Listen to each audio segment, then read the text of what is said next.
name is Jack Graves III. I am an artist. I grew up in an art gallery. I was always surrounded by different art forms. It ranged from Dürer prints to Warhol prints. Whether, I didn't understand what they were at the time, but I was in and amongst them. So, like any kid, I would draw. It was the most accessible form. I was consistently drawing, in class and things. I was getting my work done. I had to. But I would still be drawing and doodling in class. 7th grade, teacher of mine noticed that all the drawings I had done on this single sheet of paper. It was really compact, and it was just black pen on paper. Because I already think I enjoyed the black and white, because it seemed more important. It had enough character that I could relate to something important. Really just filling this one page, all these different little items, I guess added importance to each of the individual parts. And I did a couple of those, and the teachers laminated it for me on one binder at the school. So I guess that was a pairing of both finding enjoyment in working in a confined space, or at least just that density of the tones, the black and white and grayscale, and then using fine pens, you get so much more little minute detail. It felt more perfect or something, where that line is just that. There's not that much, there's an excessive room for error because it's so small, but it's really minute too, because that line is that line. As long as you pull that line this way, you're golden. So that was good. Both I had support there, and I already had support from my family, and I already had all this background in art, so I was doing something I enjoyed, and I was motivated, and those two work off of each other. So yeah, I was there for 4 years, good school. I enjoyed the structure, because I suppose I enjoyed what I was doing there. With the sports teams, and then the classes, and then the teachers that you could speak with. And somehow get my work done early, so I'd have the majority of that time to just draw. And I started that when I was 16, like really working again. I'd always drawn, and I think the incentive of having the painting classes pushed the art further again. And then having visited several museums the summer I was a rising sophomore, and then came back to school when I was 16, I wanted to make an artwork, but drawing was most accessible because it's just pen and paper, just easiest thing to do. The next problem is, what are you going to draw? But I didn't have a narrative.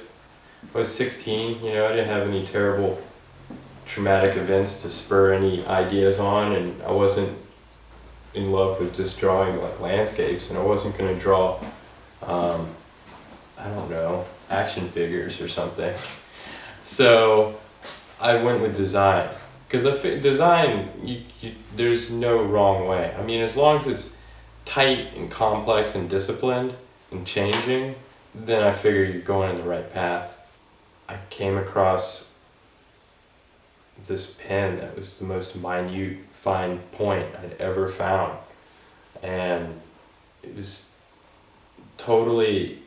very inspirational, because those fine marks gave it the same feeling as like engravings I may have seen at the gallery, or even if you saw like a professional cartoon, something done by someone, they had those delineations between fine and thick, and I could now do that.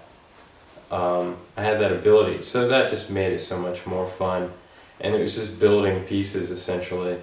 It grew into an overly structured way in which I went about it. Only work on it if I felt I had the right idea or the right feeling to build onto the next piece that I had previously done. And then music was a big part of that. I'd put on music I enjoyed and basically try and just translate it to paper. And so this is my beginning, was these fine, intricate, disciplined design works on a small scale with a black pen, translating my own being and mesh with music, and just filling the whole page. There was no idea of like playing with the space apart from leaving some kind of negative space within it, because otherwise it just gets lost.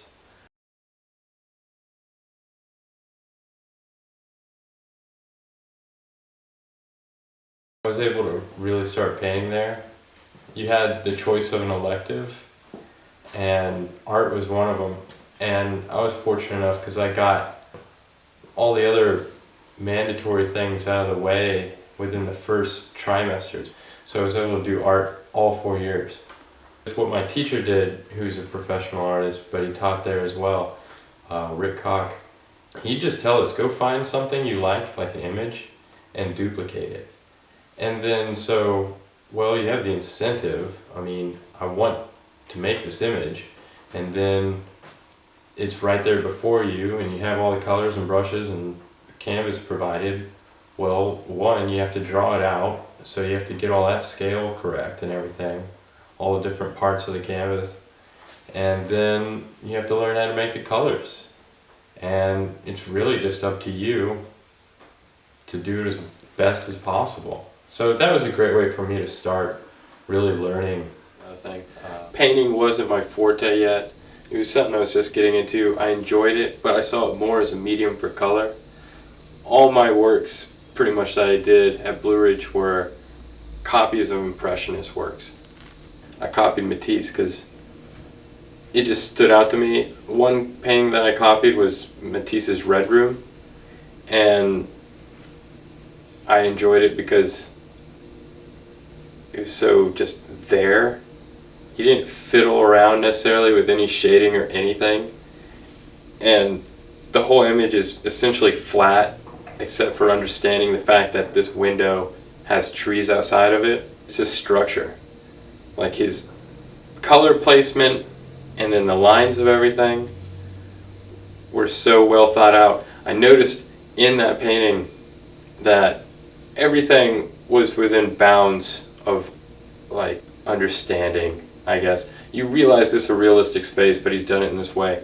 And then I did a Monet piece, his wife and son walking through the poppies at Giverny, and that was nice in its own respect. And I think I would have liked to do a Renoir of like the people, like a Sunday boating party, because I thought the water in that was immaculate, and yet it's very blatantly blue, green, white, just laid brush strokes, not even all the way across, just he just laid it down, and but it looks like water. I mean, he knew exactly the colors that he was needed. He knew exactly how to depict it, just not in the traditional sense. So I think that's another example of a great artist, because he knows how to depict something in a different light. He doesn't need someone else to show him how to do it, and he's not confined by any previous trappings or something. Another great favorite Impressionist artist of mine, who I only found out about in high school, is Maurice de Vlaminck. This guy was like a national bicyclist for France, and he was a professional violinist, and he did all these things. So he somehow just decided to get into painting as well. And then what I love about his work is it's just really excessive use of paint and not thinking about, I guess, the reality of the scene so much, but more so the feeling of the colors placed and then the motion you could place within that. I had the same art teacher for 3 years, and he was a friend of mine, still is.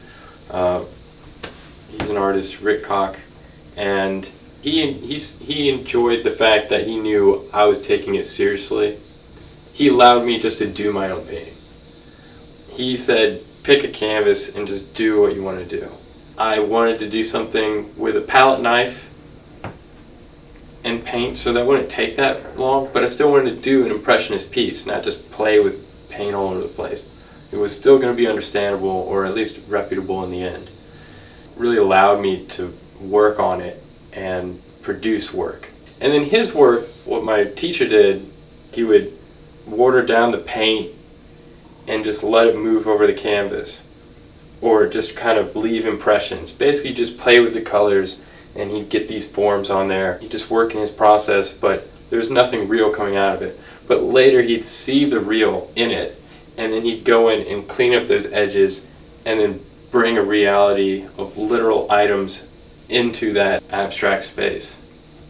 And I thought that was really unique, because I mean, you're really pulling away the layers and then allowing your mind to really think about the possibilities that are in front of you and how to build on that. I've noticed that more now, because like these works where I'm just playing with abstraction and just color placement and everything, I'll see where something looks very much like something, almost on the boundary line of being realistic, but I just kind of know how to link up these parts and just forget the utter chaos that's all around it, and then try and drag out that reality. He grew up around this coast, and the rocks were odd shapes and things. So from a child, he was already saying, this rock looks like a rhinoceros, or this looks like that. So he had that part of his mind going, where you can build these things that are seemingly not connected at all into some kind of connected reality. So Dali, I think, both was able to take, for an example, this cut shot of just Hitler's mustache, and then he over-examined it into painting it basically perfectly, but just molding the edges here and there, so it was actually a boat in a river with trees in the background. But he saw the possibility of turning it into that. And so I'm sure Dali both saw things there and then said it could be like this, or he did something abstract, almost initial, in his painting and then turned it into something real. I've read a ton about different artists and things. The process is more so like, I have an idea, or I see a scene and I'm going to do it in this manner. Not so much as allow something to happen and then just start building off of that single blob of black paint or something. I think that's fun because, I mean, it's way more about the emotion of just allowing something to be born out of probably just an utterly blank mind, and then seeing where it takes you and trying to elevate it to a greater sense of some kind of artistic importance. All this really controlled, exact black and white design has led me to these abstract color forms. And being an artist, if you've thought about it, anyone, is when you present a work to someone, it's as good as gold. It's your self-worth in visual form. If you present someone something magnificent and you labored over it and you did it well, then good. That's what your worth is. If you did a bad job and you know you did, well, that's how good you are. So when I work, I want it to be the best every time. There's not any excuse to cut corners when you want to depict something in a certain manner.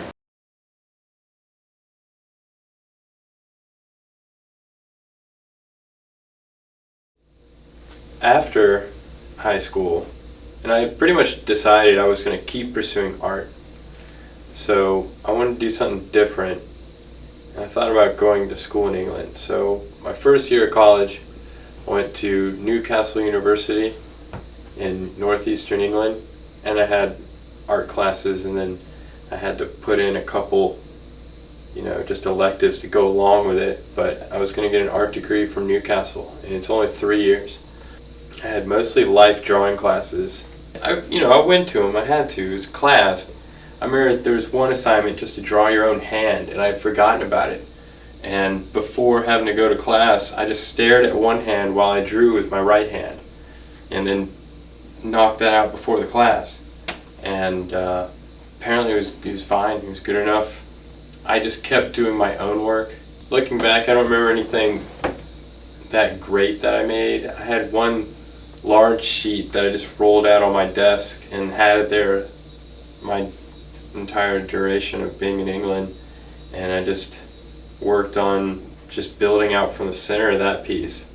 It was mostly, and a lot of the design works is just a collection of ideas, and I started using a little bit of color and then depicting real items in it.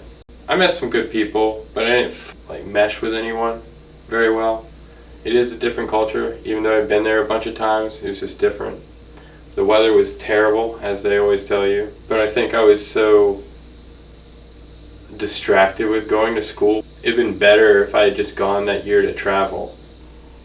I came back to an ultra-American red, white, and blue college, the Hampton-Sydney College, and not an art school in the slightest, but I met my closest friends there, and we were all similar in the fact that we were all art-oriented in some respect, but we're still going to a school that's heavy on producing econ students. The teacher, again, you did basic drawing, like draw that house over there, draw your own face. That's good, you can do those now. And then it got to the point where, what do you want to do? I'm definitely a visual medium. I'm a vessel for emotions and ideas to pass through into a visual medium, not like a rhythmic sense. But I was always making stuff with them. And I think that was the first time I ever had a group of friends, like artist friends. When I started, it was a very solitary thing, and then with them, it was a mutual thing where they'd make music and I'd be drawing, or they'd be drawing, and we'd base drawings off of the songs they had made, or vice versa, and we create these storylines and all these different things together. And I think that was a great time for me and helped really keep my mind into, or at least back up why I wanted to do this. It was another, I guess, attribute to being an artist, is the people that I was most happy being around. And so Hampton-Sydney was a great time for me, and there are consistent themes still in my work. It was high contrasted black and white imagery, so I did my own face as a wanted poster and I did it on a large scale, and then I did an Indian on horseback with a gun, and then just wrote "Get off my land" in each of the corners. They're both statement pieces, and then it's that black and white, but now the design creates a literal form where just that black and white is high contrasted. You take it apart, it's nonsense, put it together, you got a literal image you can understand, but then paired with a statement also with them. First time I ever worked on that scale. They're 3 by 4 feet, if not a bit larger. I sold the Get Off My Land piece later that year out of my dad's gallery. Apart from the impressionist paintings that I did, that was the first things I was making money off of. So I knew my work would sell.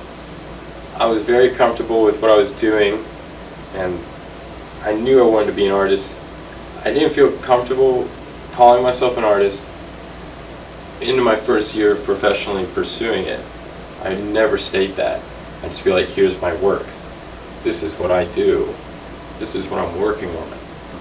I think the next part that was necessary after college, apart from finding a good group of friends that motivated me to do what I was doing, I lived in Baltimore for a while. What I learned from Baltimore is a whole lot about it.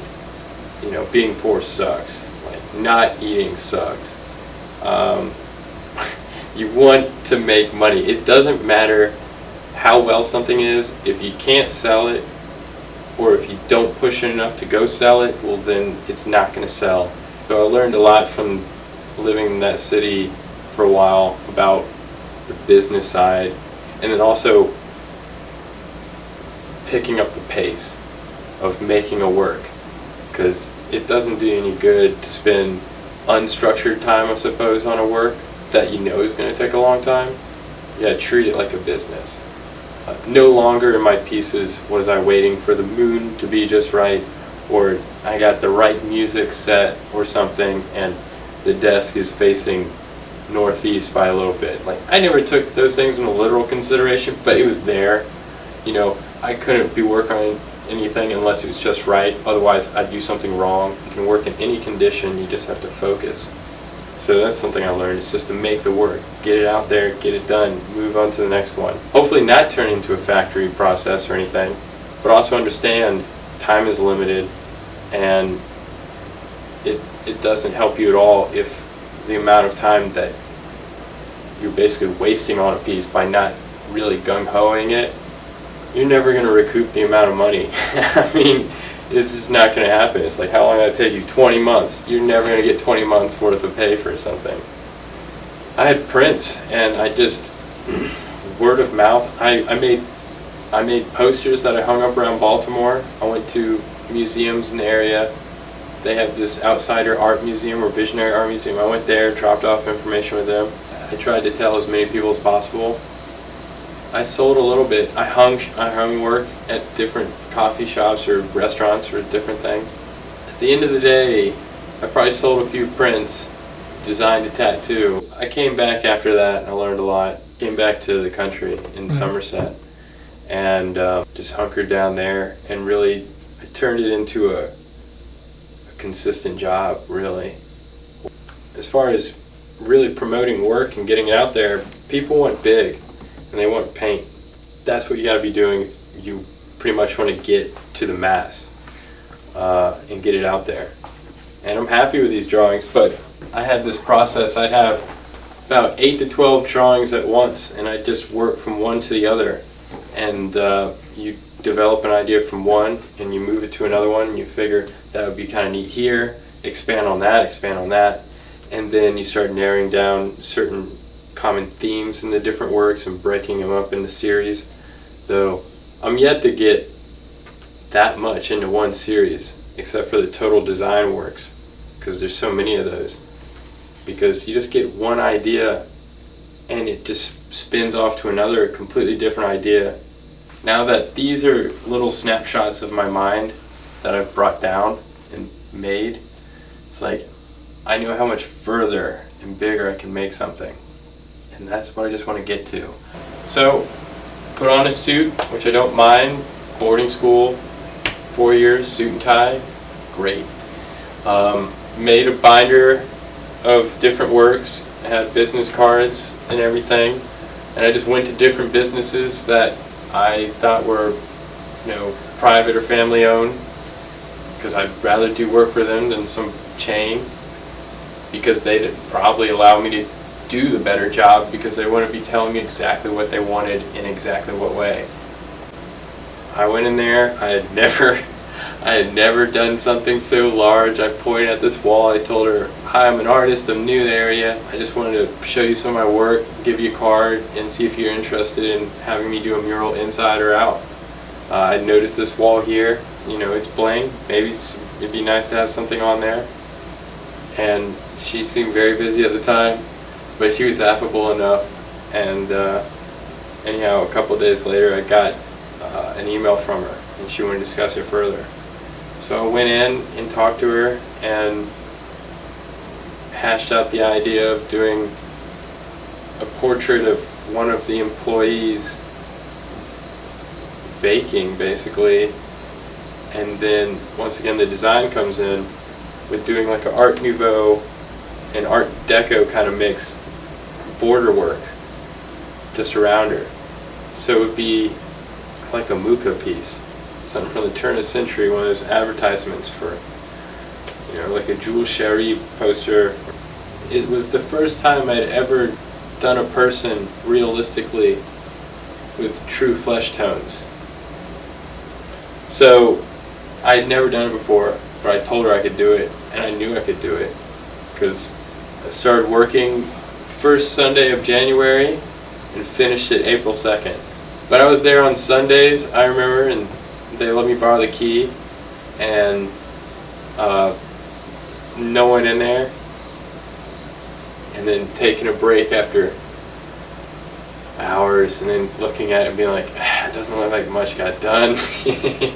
But it's little by little, and finally after like the halfway point, like a month and a half in, then it's like, okay, about 2 months of it was just the design, because it's symmetrical and just I wanted to be perfect. The portrait took 2 weeks, the girl. All that early impressionism painting came in. Thank God I had 4 years of painting, and I've got that now.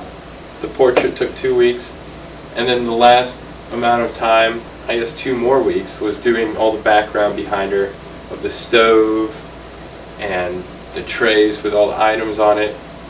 One of the last little fun things was in the photo that I used, the stove, the glass front reflected a photograph that Jenny has on the wall of Paris. And I was able, once again, to do just kind of an impressionistic understanding of this in the reflection. That was probably the most fun. Then I went to the local here, and they just gave me 3 requirements. We like your use of negative space, we like birds, you do birds, and we want it in a circle. Okay. Negative space, birds in a circle. I just came up with something for them. I did that. That was a bit more difficult because outside and the sun never sets on that wall. There's a point between that realistic and impressionism and getting in the middle and basically just knowing what is enough, like what is the best way to lay down the color and not to overwork yourself, in either direction. So that's what I did with those birds, especially in that heat. They look super real, and I'm very proud of them.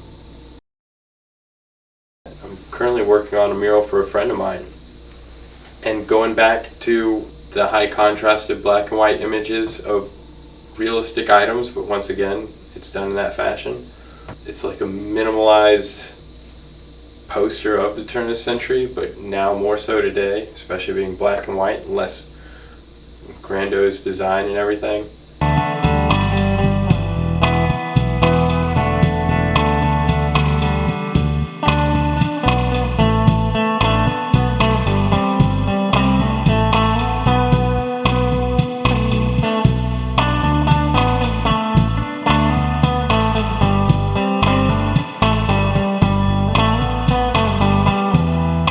Everyone's been very affable and allowed me basically carte blanche at doing what I want to do, and that's been wonderful. I can't ask for any more.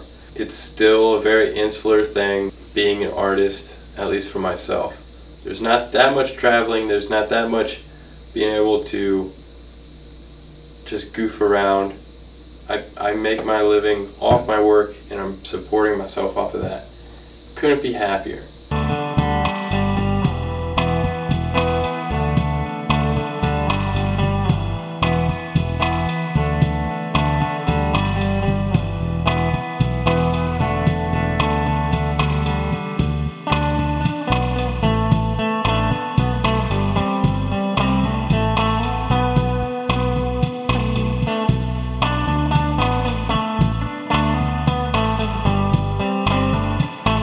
Really looking forward to stretching some really large canvases and just allowing madness to ensue and doing something completely different, but also making this body of work, 15-20 pieces, and seeing how efficient I can be at creating this and then trying to promote it and get it out there. What I do is, they're all kind of different in their own way, trying different things, techniques, just having fun with it. But I've been trying to merge these 2 ideas together, which is having these backgrounds, these simple like 3-tone backgrounds or something, like in this one. We have the blue and the green and the yellow. It kind of gives you an idea, just like subconsciously, almost like a children's landscape, or just, you know, a landscape from early memories. So you already kind of like it because of that. Gives you some kind of context, whether you recognize it or not. But then the next part, having that there, is then choosing colors that either just work kindly with it or oppose whatever the three chosen colors are in the background. But yeah, having that faded background just gives it something to work against. And then having these nice color blurs pretty much make up the entirety of the painting. Like try and expand this idea right here, what you get here. Make that just layer on top. Now, I've been doing a lot of just vertical with it lately on the ones that I really tried this idea with. But you can, I mean, you know, you can take it in different directions, but I like that continual kind of blend. This sits on top. Because you get these nice little color combinations, you see, but it's only that big. What I want to do is have that be on like the whole painting. So it hits you and it's immediate. It's just, I don't know, trying to make it more impactful. You know, try and get something like that. Again, but be the whole painting, regardless of the size. That's what it is. I mean, it's too busy. This, a person can kind of rest and enjoy it in its own nice little compact way. And then you put a face or some other iconic image on it. I was trying that blur idea again, but this is pretty broken up, but it's okay, it works. And I think what kind of rescues it from just being, you know, easily broken up, busy mess is the fact that I put the white border around it, because then the chaos is contained. It makes it seem more important. Like, I don't know, it's presented chaos to you rather than just running it off the corners of the page. It's like, this has a lot of frustration, obviously, in it. Three motions. Takes and builds and goes, and it's like a difficult puzzle. But I like it. It's grown on me. It's got a lot of good motion in it. It's balanced. And then the subduedness of the colors reminds me more of like earlier abstract expressionism.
Makes you think of like a Technicolor southwestern landscape.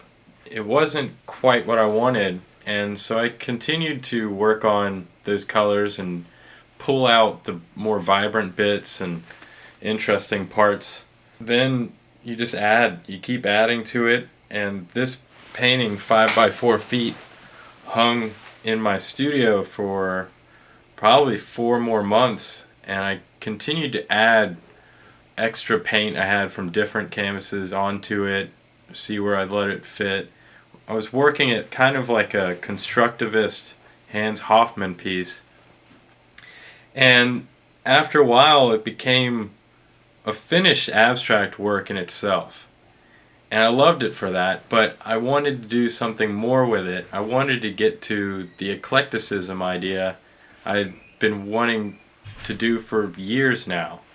And I thought this would, this is an opportune moment, and make this piece the initial one.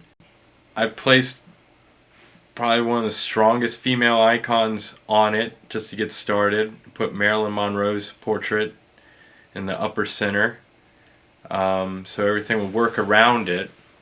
I would sit and stare at it once that face was completed, and just let stream of consciousness of a myriad of different items that I think would work together somehow coherently in this chaotic mess.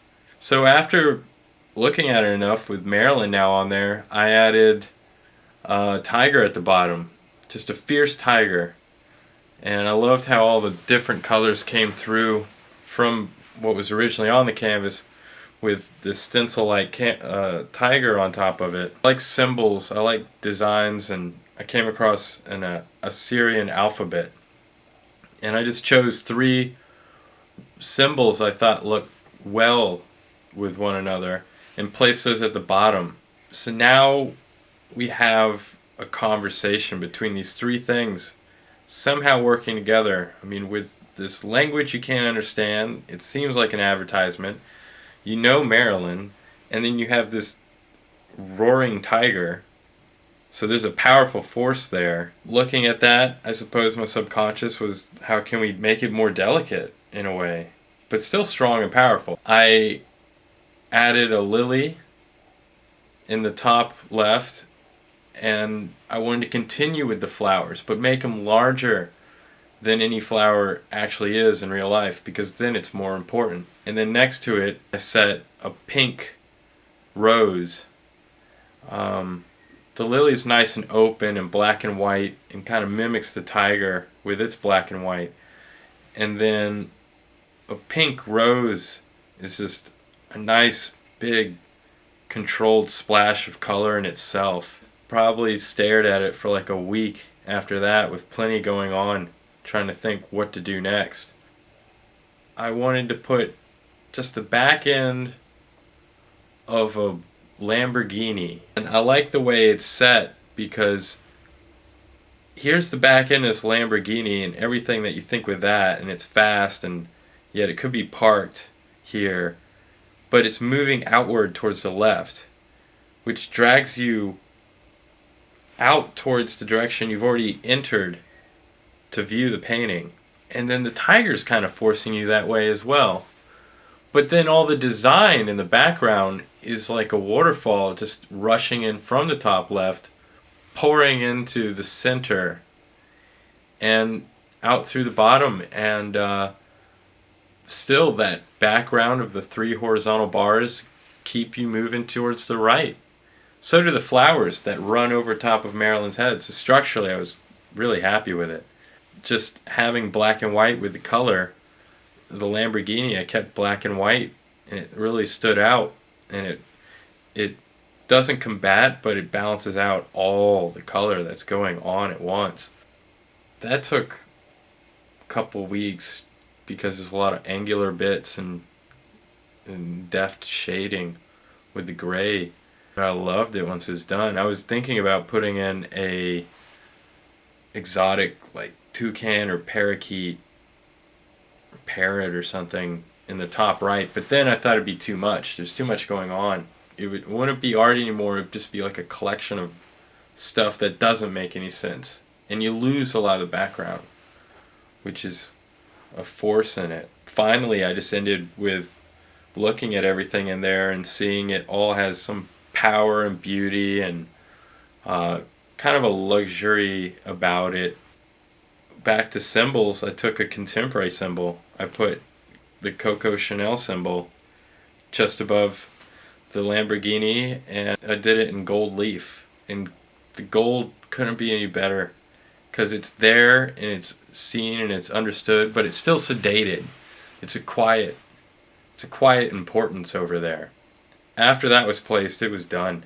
I knew it was completed. And that's what I love about the stream of consciousness in these works is you're putting your best foot forward and you're being honest about it, but you damn well don't know what's going to happen really in the end. And that's why you always find yourself enjoying it, because it wasn't some pre-planned thing. It was something just out of the ether. So this is my first piece in my eclecticism series. I call it Maryland Supreme. And I'm looking forward to continuing this in my career.